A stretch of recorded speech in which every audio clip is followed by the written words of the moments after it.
Hi மக்களே, இன்னைக்கு நான் செகண்ட் வீடியோ பண்ண போகிறேன். யோகா வாங்க எப்படி பண்ண போகிறேன்னு.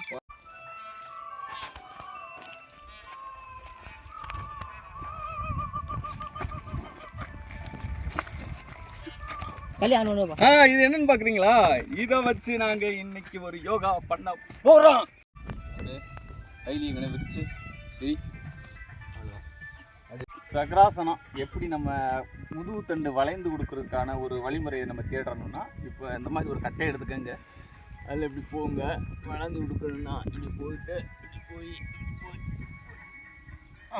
இது நல்லா வளைஞ்சு கொடுக்குது, அருமையாக இருக்குது. இப்படி இப்படி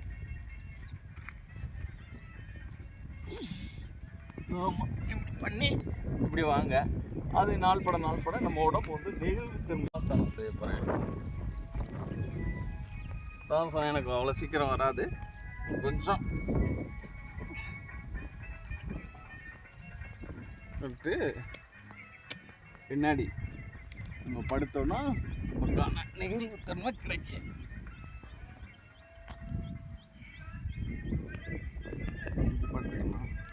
அப்புறம் அப்படியே நம்ம தலையை இப்படி ஊங்கி இப்படி பண்ணி பார்க்கலாம் கொஞ்சம் கொஞ்சமாக.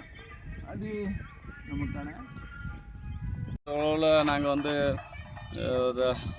பத்மாசன நிலையிலேருந்து பின்னாடி முதுகு தண்டு வளையிறதுக்கான ஒரு ஆசனங்களை செஞ்சு பார்த்தோம்லாம். இப்போ சிரசாசனம் செய்வதற்கான ஒரு ஆசனத்தை இந்த தம்பியை வச்சு எப்படி செய்கிறான்னு பாருங்கள், அதை எப்படி ட்ரை பண்ணுறேன்னு பாருங்களேன். தம்பி சிரசாசனம் செய்ய போகிறாப்புல என்று நான் தான் சொல்லி கொடுத்து இப்போ கொஞ்சம் ஆர்வத்தில் பண்ணுறான். கொஞ்சமாக போல ஓகே, சூப்பராக தம்பி. இப்போ வஜ்ராசனம் செய்ய போகிறேன். வஜ்ராசனம் வந்து நம்ம கணுக்கால்கள், நம்ம உடம்புல உள்ள என்ன பின்னாடி பேக் பெயின் இதெல்லாம் வர்றதுக்கான வாய்ப்புகள் ரொம்ப கம்மி. வஜ்ராசனம் முதல்ல அன்றைக்கெலாம் என்னால் உட்காரவே முடியல. இப்போ ஒரு வாரமாக செய்யவும் இப்போ ஃப்ரீயாக இருக்குது பாருங்கள். வஜ்ராசனம்